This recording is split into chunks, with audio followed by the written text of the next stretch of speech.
she said. One of the best, and proud of my accomplishments. Then he fired a third shot, right between Adan's eyes. Her body lurched forward and she landed face down on the ground, her arms spread out like wings. Adan didn't move. As fast as that, as insane, she was gone. Adan was dead in this horrid jail cell, murdered by the tiger as the police looked on and did nothing to stop him. Rage poured out of me. There were no words for what I was feeling. A cord tightened around my throat, another around my forehead. "Don't worry about me," Adan had said. She knew they were going to kill her. She knew it all the time. Her killer stood over her and he watched me. Then he grinned. He dropped his trousers, went down on his knees, and committed his final outrage against Adan. Pretty girl. You did this to her. Never forget that, detective. Never. Chapter 114. Alex, don't worry about me. Don't worry about me. Don't worry. Night had become morning somehow, and I was still alive. I could see that it was light through the black fabric of a hood they made me wear. What's more, I was being moved. The neck cord kept me oxygen-hungry and weak as they dragged me outside. They threw me like cargo into the back seat of a truck or van, a vehicle with a high step and a diesel engine. Then we drove for a long time. I kept my eyes open inside the hood. Still, all I could see in my mind was the last moment when Adan was alive, and then the tiger had killed her, and worse. He thought I was a joke. He said I was no threat to him, just another policeman. We'd see. If I lived through the next few hours or so. As the ride continued, I prayed for Adan and for her family. I told them, in my own way, that this wasn't over yet. Not that it mattered to them, but it did to me. I wondered why I was still alive. It made no sense to me.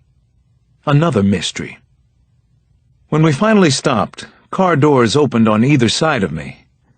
Now what? Somebody shoved my head down into the seat. The cuffs were roughly removed. Powerful hands pressed into the small of my back and pushed hard. You go home now. Go. I went flying through the air, but only for a few seconds of uncertainty and terror. Then I landed on stone or cement. By the time I'd gotten up and untied the hood, they were gone, out of sight. Whoever had brought me here. They had dropped me on a side street next to an official-looking building, the sort of white stone box you might find in downtown D.C. I could see through an iron fence and across a manicured front lawn to a gatehouse out front. An American flag flew above it, flapping in a light breeze. This was the American consulate. Had to be. The embassy was in Abuja. That must be where I was now. But why? Chapter 115. Something was going on here at the consulate. Something big and dangerous looking. Hundreds of people were gathered in the streets outside the front gates. Actually, it looked like they were two separate crowds. Half of them were lined up like they were waiting to get in. The other half, on the opposite side of a concrete barrier, were demonstrating against the United States. I saw hand-lettered placards that read, "U.S. pays the price," and "Delta people, Delta rule," and "No more Americans." Even from a distance, I could tell it was the kind of scene that could turn ugly or violent at any time. I didn't wait around for that to happen. I walked around the corner, and leading with my good shoulder, I started pushing through the crowd. People on both sides grabbed at me, either because I was cutting in line or maybe because I looked like an American. The shouting on the street side blocked out any other noise around me. One guy got hold of my shirt. He ripped it all the way down the back before I knocked his arm away. The shirt didn't matter to me. Nothing did anymore. Once again, I wondered why I was still alive. Because they thought I was CIA?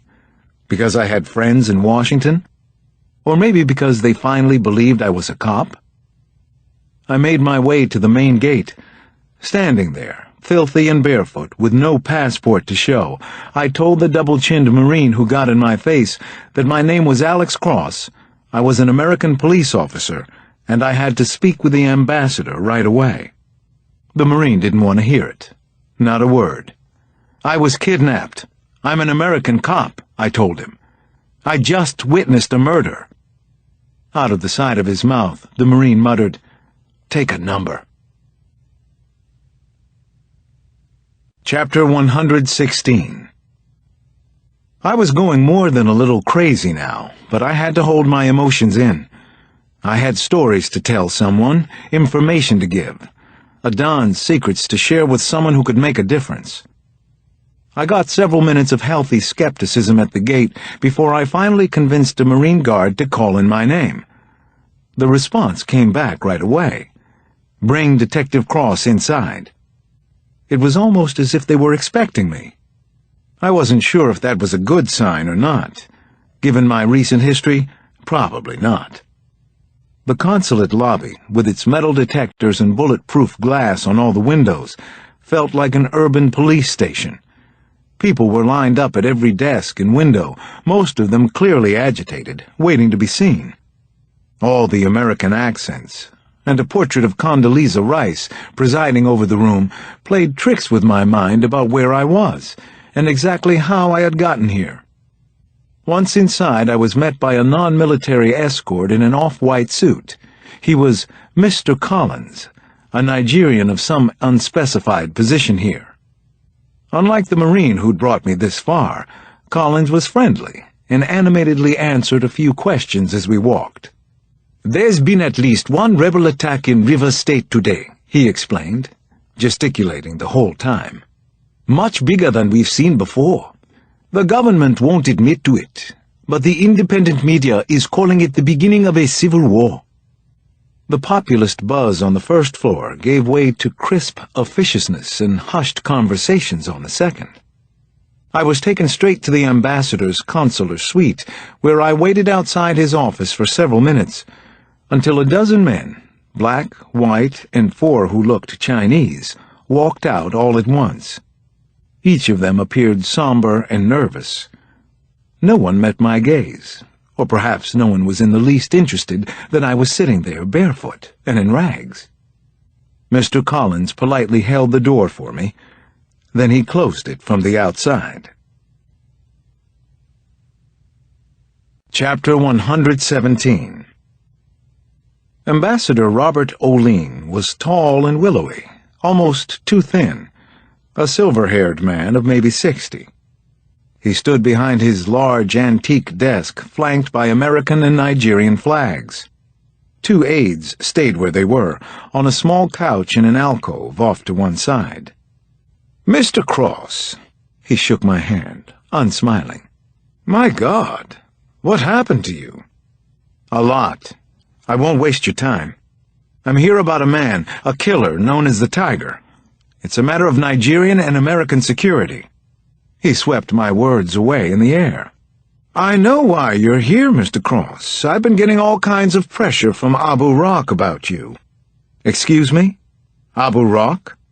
"The capital. It seems that the only one who wants you in Nigeria is you. The CIA has actually saved your life here, haven't they?" Now, I was a little dumbstruck, to add to my general numbness and dizziness about what had happened recently. The American ambassador knew about my presence here? Was someone taking out billboards about me or something? "We're sending you home today," O'Lean continued, with finality in his voice. I looked at the floor and back at him again, trying to keep it together. "Sir, the man I'm chasing is a mass murderer. He may have government ties here. He's definitely involved with the police in some mysterious way. If I could just have a chance to reach my CIA contact in Lagos—" He cut me off. "What exactly do you think your authority is, Mr. Cross? You're a visitor in this country, nothing more than that. You can take this up with the State Department if you wish, in Washington. He needs to be stopped, sir. Yesterday he murdered a reporter for the Register named Adon Tansi. I saw him kill her. He murdered her entire family. He's responsible for at least 8 deaths in Washington." Finally, Olene exploded. "Who the hell are you? I never even heard of you until 3 days ago, and now I'm taking time out for this? Do you have any idea what's going on here?" He waved his hand at the plasma TV on the wall. "Turn that up." One of the aides pushed a button on the remote, and then I watched the TV in shocked silence and with dread.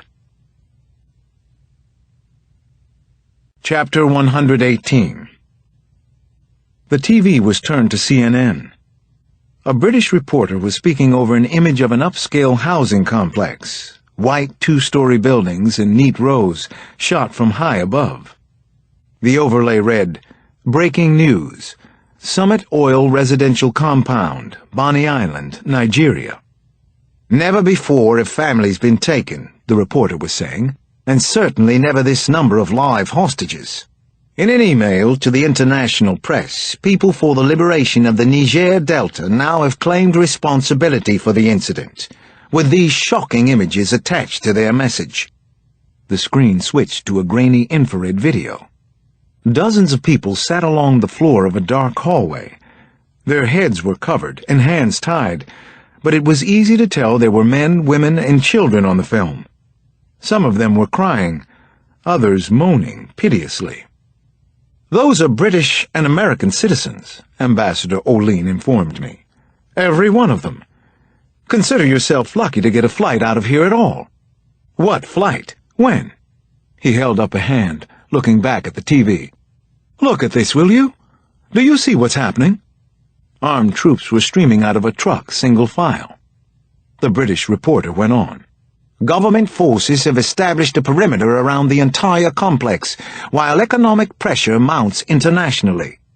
With more attacks promised, oil production facilities are shutting down region-wide, approaching an unprecedented 70% slowdown, which is considered to be catastrophic. Chinese, French, Dutch, and of course U.S. interests in particular are at stake. Under normal trade conditions, Nigeria provides about 20% of American oil." A phone buzzed on the desk. Ambassador Olene picked it up. "Yes," he said, and then, "Send them in." "Sir," I tried again, "I'm not asking for much. I just need to make one phone call. We'll get you a shower and some fresh clothes right away, and we'll take care of any immigration issues. We can get you a new passport right away, but then you're gone. Forget about your manhunt. As of right now, it's over." I finally snapped at him.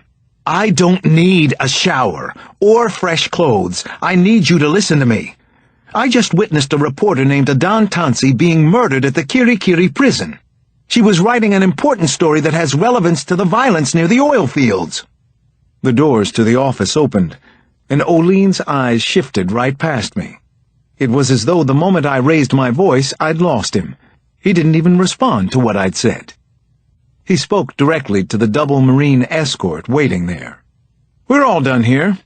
Take Detective Cross downstairs and get him cleaned up for travel back to the U.S. Chapter 119. The 2 Marines were polite and respectful enough, but very mission-oriented as they escorted me to a sub-basement locker room. It had tall wooden lockers and a faded carpet, a tiled steam room and whirlpool, and a small area for showering. As promised, I was given a fresh towel. One of the Marines asked me my trouser, shirt, and shoe size, and then left. The other Marine told me I had about 10 minutes to shower and dress, so I ought to get started. Both of the Marines were black. Probably no coincidence there. There were 4 stalls, each with a curtained changing cubicle in front. I stood inside the last one, my mind racing while the clock ran down on my time in the country. What was I going to do? There were no windows in the room, and there was only one exit. I turned on the water just to sound busy. Then I leaned in and let it pour over my head. Suddenly my whole body was shaking. I was remembering Adan, and that had to stop. For now, anyway. A minute later I heard someone moving around outside. A curtain slid open and closed. One of the other showers was turned on.